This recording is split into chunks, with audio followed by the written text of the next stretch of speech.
Welcome to All in All. The universe of knowledge is vast and, well, endlessly fascinating. But what if we could take a shortcut, sort of, to truly understanding its deepest mechanisms? You mean not just the discoveries? Exactly. Not just the amazing discoveries themselves, but the very process of discovery. The hidden currents and underlying structures that shape what we know, and maybe even more profoundly, how we come to know it. That's precisely what we're exploring today.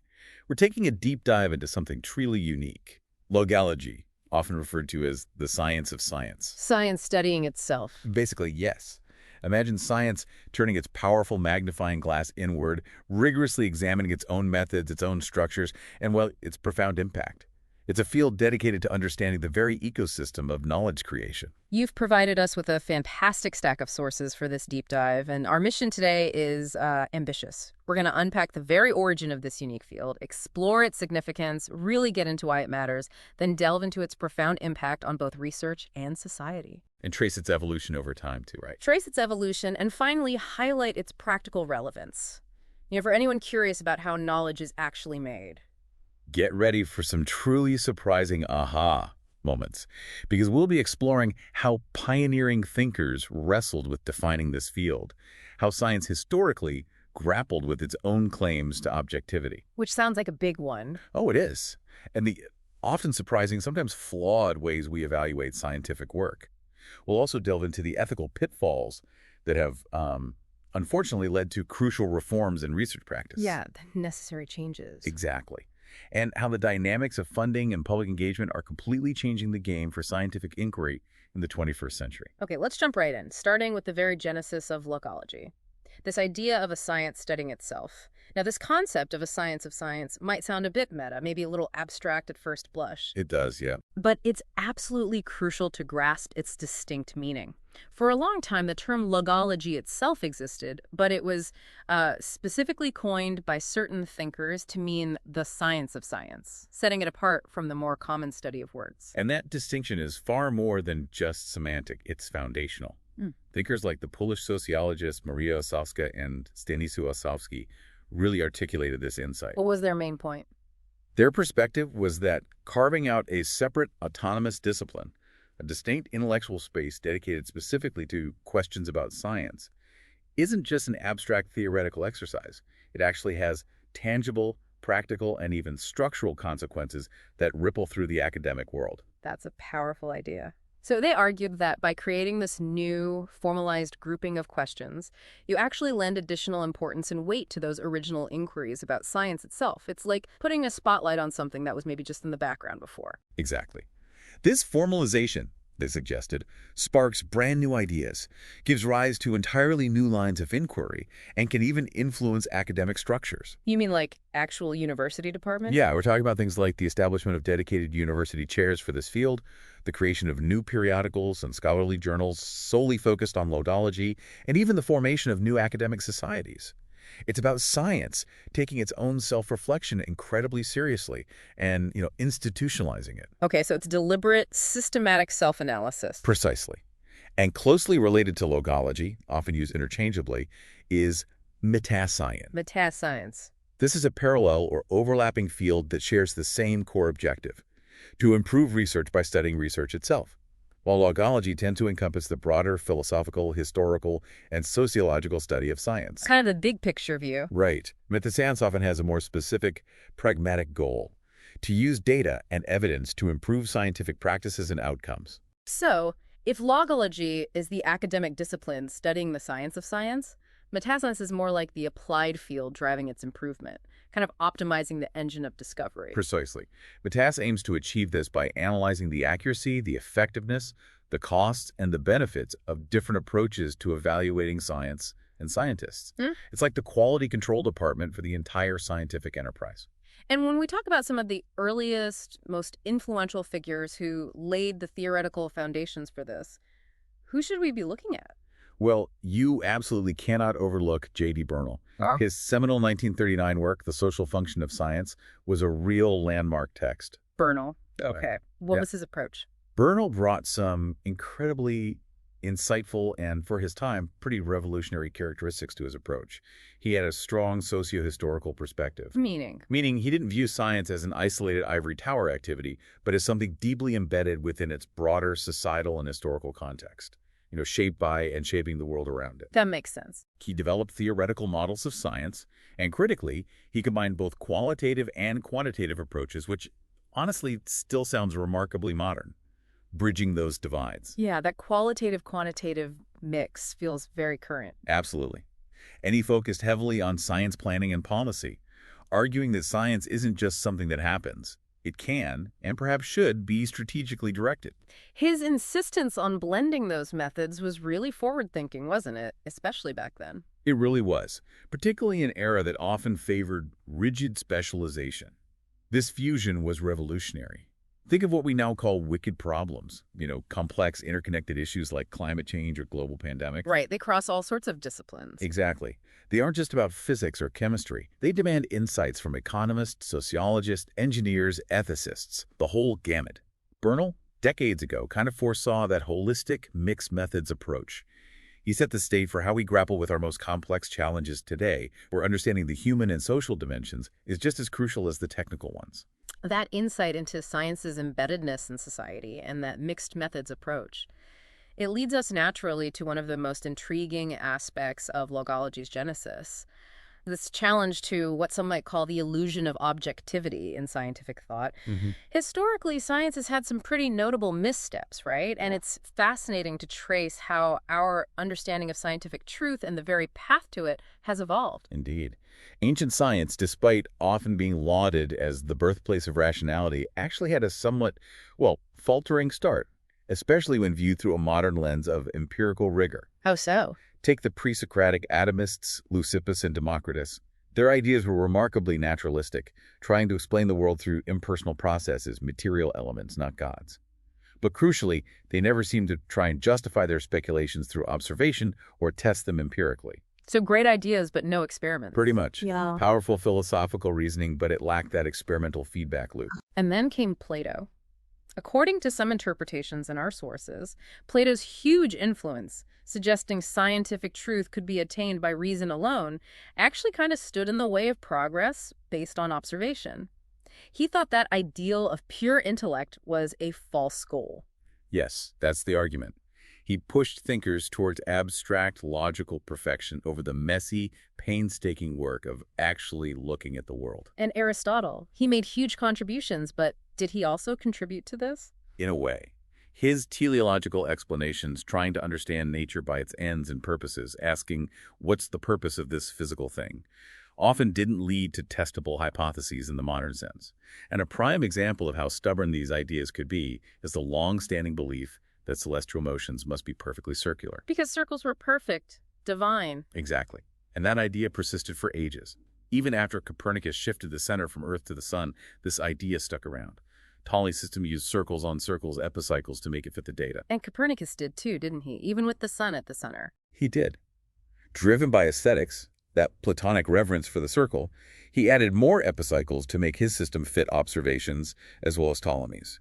It really highlights how deeply ingrained prior beliefs, aesthetic preferences, philosophical ideals can be, even when the data starts to subtly nudge you elsewhere. Wow, so it wasn't just about the data. Not entirely. It wasn't until Johannes Kepler, early 17th century, that there was a real decisive shift towards fitting observations, even if it meant ditching those perfect circles for ellipses. He sacrificed the beauty for the fit. Basically, yes. His willingness to do that was a pivotal moment. It shows this recurring theme.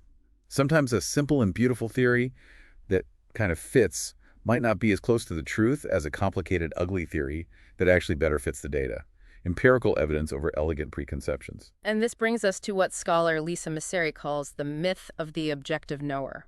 She argues, quite provocatively, that believing in a totally objective observer is a myth that actually weakens science. She does. It's a strong claim. We often have this image, right? The scientist as this dispassionate, emotionless seeker of pure fact. But she pushes back hard. She does. And it raises an incredibly important question for logology. How does acknowledging subjectivity actually strengthen scientific inquiry? Her argument is that human diversity in background, experience, perspective, ways of thinking is in fact crucial for making science more robust and creative. More viewpoints mean fewer blind spots. Exactly. When you have different perspectives, you're less likely to fall into groupthink or overlook things. Mm. Imagine climate modeling. If everyone doing it comes from the exact same narrow subdiscipline, using the exact same tools, they might miss crucial interactions or alternative interpretations that someone with a different background, say, an ecologist or a social scientist studying human behavior, might immediately spot. So diversity brings new questions, new methods. And new solutions. Yeah. It prevents science from getting stagnant or stuck in one way of thinking. So embracing our inherent subjectivity and diverse viewpoints isn't a weakness, but actually a strength. It fosters innovation. This idea also brings the very term scientific method under scrutiny. From a critical theory perspective, our sources argue that the term itself isn't just a neutral description. It's got, historical and ideological baggage. Indeed. Our sources point out that while the idea of systematic inquiry is ancient, the specific, formalized use of the scientific method as this single, almost dogmatic phrase really surged in the 1980s. Really? Why then? Well, this happened despite prior decline in its usage and strong arguments against it by many leading scientists and philosophers who saw science as much more fluid and diverse. The theory suggests it might have been imposed by an outside force due to specific political motivation. Political motivation, Yeah. what? Well, the thinking is, it might have led to a kind of dogmatic concept of quantitative science that also marginalized other ways of knowing or doing science. Perhaps during the Cold War, for example, there was a political push in some Western countries to present science as this monolithic, infallible path to truth. As a contrast to other ideologies. Potentially, a way to showcase a supposedly unassailable, value-free system. This pressure could have led to promoting a simplified, rigid method, maybe glossing over the messier reality of scientific practice in favor of something quantitative, easily packaged, and presented as universally superior. That's fascinating, a political angle on the scientific method. And we see an example of this preference for quantifiability in ecology, right? With Gleason versus Clemens. That's a great illustration. Gleason's theory focused on individual, isolated communities. This allowed for what seemed like easier data collection and more objective claims. It was tidier, fit, simple quantitative models better. And Clemens, on the other hand, theorized about interdependent phenomena, seeing ecosystems as complex, integrated wholes. His work often involved more tentative data, a more nuanced, less immediately quantifiable picture. And Gleason's approach was often preferred. Often, yes, perhaps swayed by the perceived objectivity and ease of measurement. It really highlights how practical considerations, even just how easy it is to collect data or make seemingly objective statements, can subtly steer science, maybe sometimes away from a more complex but potentially more accurate understanding. So what gets called scientific can be influenced by more than just the pursuit of truth. Convenience matters. It can, yeah. However, amidst all these complexities and historical biases, there are foundational principles that remain crucial. Karl Popper's emphasis on falsifiability is absolutely key. Right, the idea that a scientific theory must take the risk of making predictions that decide whether it is right or wrong. That's truly the core of empirical science. If you propose a theory, you must also be able to imagine, ideally perform, an experiment or observation that could prove it false. If you can't, if your theory explains everything no matter what, then it's not really scientific. That's more like dogma. Or belief, yes. It reinforces a crucial ethical principle. Those unwilling to expose their ideas to refutation do not take part in the game of science. It's about intellectual honesty, courage, and a fundamental willingness to be proven wrong. That's a powerful statement. Willingness to be wrong is part of the game. Which brings us to the how of science itself. The methods, the evaluation processes, and, as we'll see, their flaws. Because, as we've established, the scientific method isn't some rigid, fixed sequence. Yeah, it's a common misconception, often taught that way in schools, like a linear recipe, hypothesis, experiment, conclusion. But it's messier. Much messier. It's more accurately described as a dynamic set of general principles, making conjectures or hypotheses, predicting consequences, testing through experiments or observations. But it's iterative. Scientists jump around, refine, go back. The steps aren't always in the same order, and not every step happens every time. In a crucial part of this process, what really separates science from pseudoscience, like, say, alchemy, is systematic, careful measurement and data collection. Absolutely. disciplined empirical observation, whether it's tabulating results, graphing relationships, mapping phenomena, or using sophisticated statistical analysis like correlation and regression to find patterns. And the tools matter immensely. Hugely. Scientific progress is intimately tied to inventing and improving specialized instruments. Think about it. A thermometer changed how we understand heat. A spectroscope revealed the chemistry of stars. Particle accelerators probe fundamental forces. A simple voltmeter allows precise electrical measurement. These tools give us the precise, repeatable measurements that are the bedrock of science. And when it comes to experimental design and validation, it's not about finding definitive proof like in math. No, not quite. If results contradict predictions, the hypothesis is questioned, becomes less tenable, might get rejected or heavily modified. But if results confirm predictions, it only makes the hypothesis more likely. It doesn't prove it definitively. There's always room for more testing, new observations. And that's where experimental controls come in, to manage error. Exactly. Sophisticated techniques to manage observational error and isolate variables. Comparing multiple samples under differing conditions to see what really changes, what's the actual cause. John Stuart Mill's canons, for instance, developed back in the 19th century, give a logical framework for this. Like his method of difference. Right. If two situations are identical except for one factor, and an effect happens in one but not the other, that factor is likely the cause. These methods help scientists systematically chip away complexity. And then there's the power of theories and this concept of invariance. Theories aren't static, are they? Not at all. They're living frameworks. A great example is how Newton's laws of motion and gravity, which explain so much, were later subsumed by Einstein's relativity. Relativity didn't throw Newton out, though. No, it integrated his laws as a special case valid at slower speeds, weaker gravity. It unified observations, explained exceptions, showed how deeper principles connect seemingly unrelated things. And then this idea of invariance, finding structures independent of perspective. It's profound. The idea that the most robust, fundamental scientific structures are those that don't change depending on how you look at them. This really gained weight after Einstein's relativity, which framed everything in terms of relationships that were inherently unchangeable regardless of the observer's frame of reference. David Deutsch said something about this. Yeah, the quantum physicist. He said in 2009, the search for hard-to-vary explanations is the origin of all progress. It's about finding those deep underlying truths, those elegant principles that hold true no matter your viewpoint, because they reflect reality's objective structure. Finding those fundamental truths, that's powerful. And speaking of measuring progress and structure, this leads us right into the rise of metrics in science fields like scientometrics and bibliometrics. Ah, yes, the quantifiers. These are tools of evaluation, and they've become incredibly important, really shaping careers in research. They absolutely have. Bibliometrics and scientometrics use quantitative analysis, statistics, to map relationships, authors, works, journals, and determine influence. They give us a quantitative lens on the huge scientific landscape. Tracking trends, identifying key work, assessing productivity. Exactly, on a large scale. And their importance has just exploded recently. These tools are now standard in science policy research management. Influencing hiring, promotion, tenure. All of it.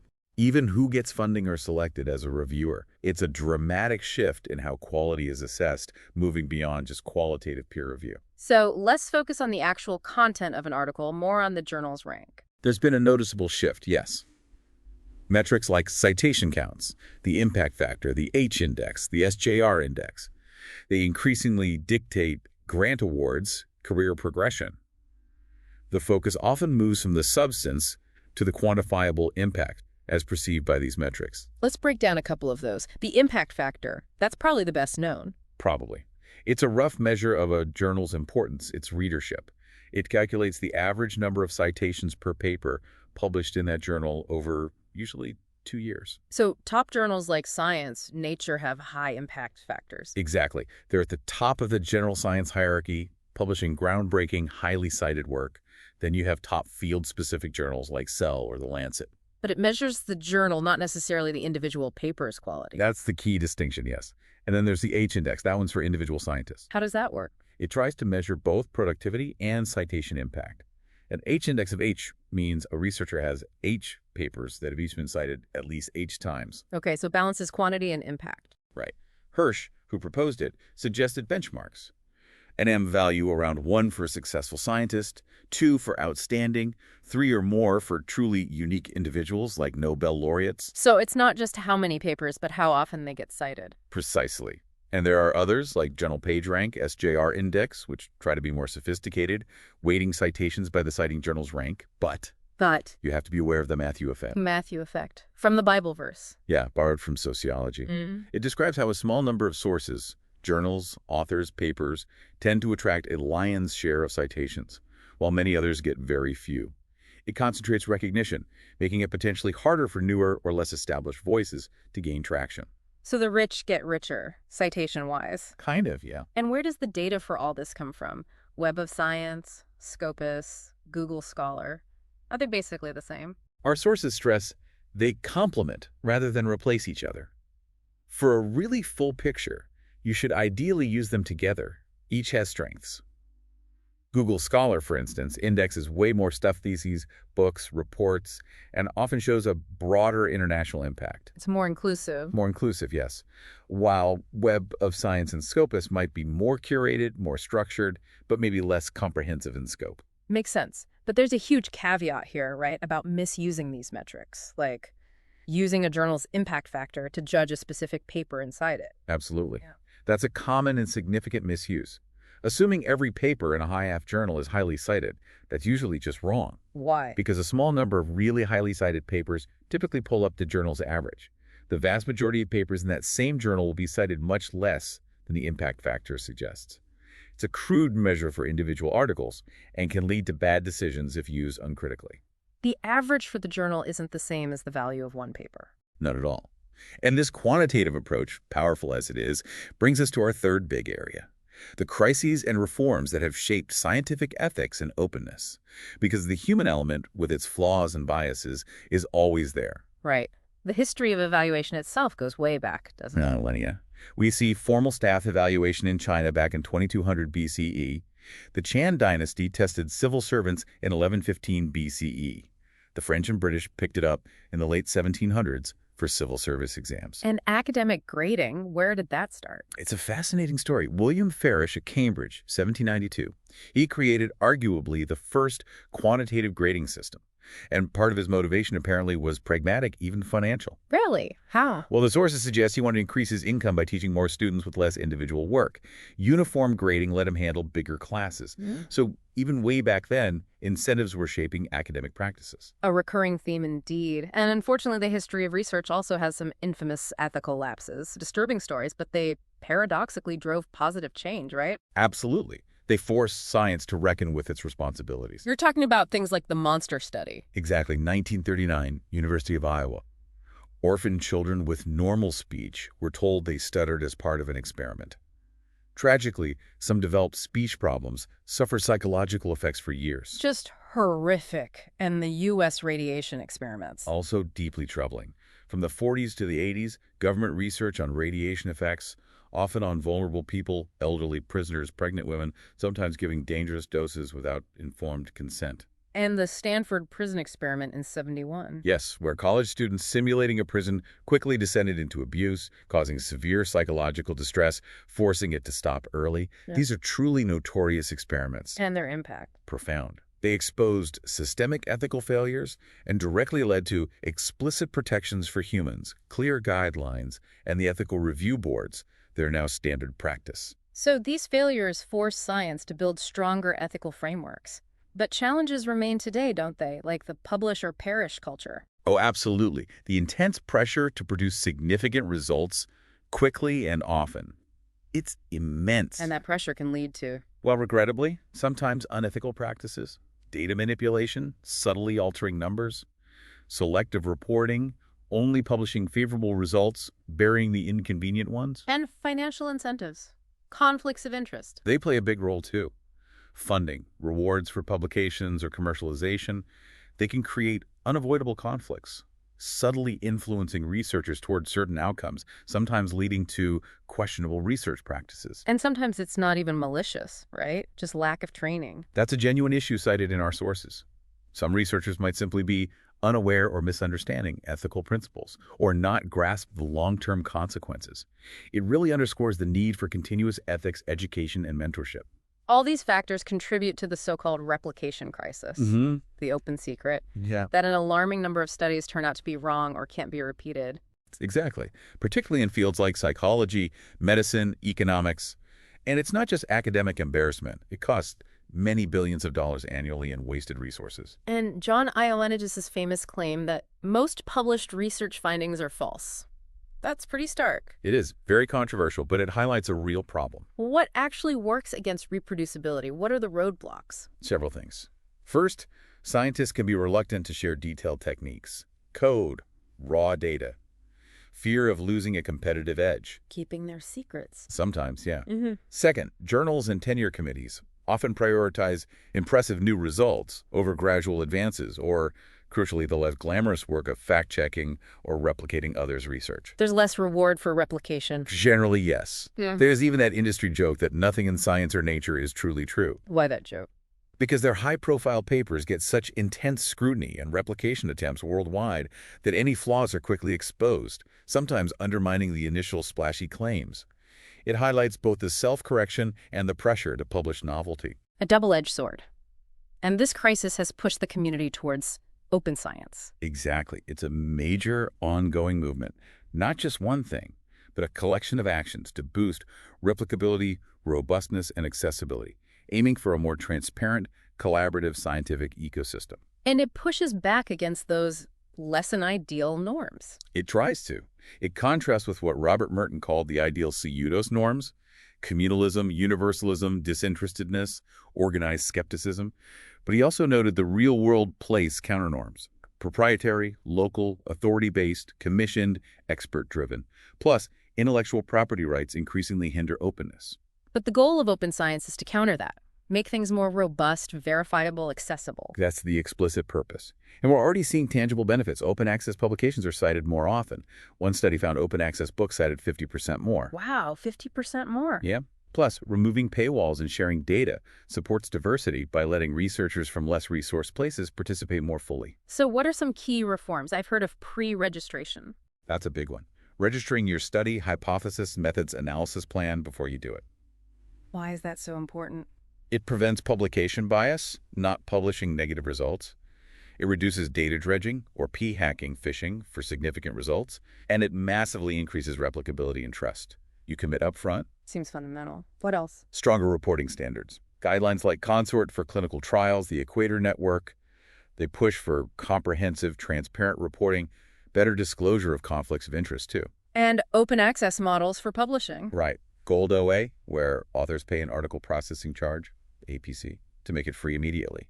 And Green OA, where authors self-archive versions in public repositories, maybe after an embargo. And the basic idea is? Simple, really. Publicly funded research should be made publicly available without cost to the reader. If taxpayers fund it, they should get to read it. Seems fair. And this openness includes data and code sharing. Ideally, yes. Encouraging researchers to share underlying raw data, analysis code, software, crucial for verification, reproduction, identifying errors, building on work. But there are challenges here. Oh, definitely. Big databases like Web of Science, Scopus are dynamic, constantly updated. Good for current research, but tricky for historical replication results might change just because the database changed. So reproducing old studies gets harder. It can. Though tools like the Wayback Machine might help archive internet data. And despite the push, big challenges remain. Costs of making things open access and very limited data citation activity. People cite the paper, not the data set. Often, yeah. Which means the people doing the painstaking data collection and curation don't always get the credit they deserve. Right. The foundational work gets overlooked. So science is changing how it's done, evaluated, shared. It's complex. And underpinning all of this is funding, the lifeblood. It absolutely is. And over the last decade, funding's become increasingly important and reliable. Sources show a big rise in funded articles, from about 66% in 2011 over 74% in 2020. And more grants per article, too. Yeah, the average number of grants per funded article went up from about 2.8 to 3.3 in that time. Shows a growing reliance on external grants. So analyzing funding trends is now strategically valuable for policymakers. Yes, helps guide resource allocation. It can also promote interdisciplinary cooperation, seeing where funding concentrates can spark collaboration. And it helps predict research hotspots, forecast future directions. And does funding actually lead to better science? Is there evidence? Strong empirical evidence shows a positive impact of funding on scientific performance. It's not just about the money. It seems to lead to more impactful science. Yeah, so. The multiplicity of funding seems key. Articles with more grants tend to have higher citation and usage counts, especially in fields like medicine, engineering, life sciences. And this holds even when you control for journal or author reputation. So more funding often does translate to more impactful research. Interesting. But who should provide the funding? That's a big debate, public versus private. Huge debate. Nathan Myhrvold, former Microsoft CTO, argues strongly that basic science cannot be left to the private sector. Why not? He says quite directly that without government resources, basic science will grind to a halt. Because pure, curiosity-driven research, Higgs boson, black holes, quantum mechanics foundations, yields no profits. It's not immediately commercializable. He points to Bell Labs. As a historical example, yes. Institutions focused purely on basic science without immediate profit motives are rare in industry now. The focus shifted to applied research with clear commercial paths. And Myhrvold pushes back on this idea of parallel innovation. Hard. That's the flawed idea that because discoveries often happen in multiple places around the same time, public funding isn't needed. Someone will discover it anyway. Myhrvold says that's just wrong, misunderstands discovery. Basic research often won't happen at all without public support. No market incentive. Beyond who funds it, there are concerns about biased funding, conflicts of interest. Significant concerns. The sources highlight unavoidable conflicts of interest when most R&D funding comes from private for-profit sources. Pressure, implicit or explicit, to deliver results favorable to the sponsor. What are the proposed solutions? Restricting or banning funding with overt conflicts. At minimum, transparent, thorough disclosure of all funding sources and potential conflicts. And then there's a problem of funding the wrong fields. Entrenched fields getting too much. That's another criticism.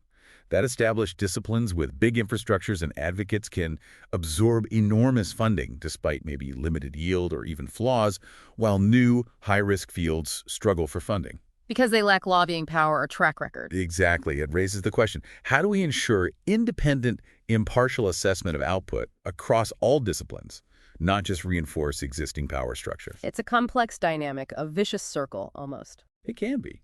Well-funded fields attract more talent, prestige, power, cementing their dominance, even if returns diminish. How do you objectively evaluate a nascent field versus an established one?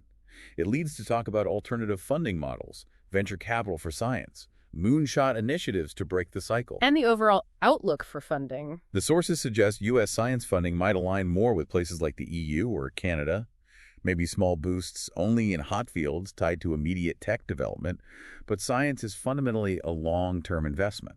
Cutting funding now has repercussions for decades. You're absolutely right. The impact isn't immediate, but it shows up later when the discovery pipeline dries up.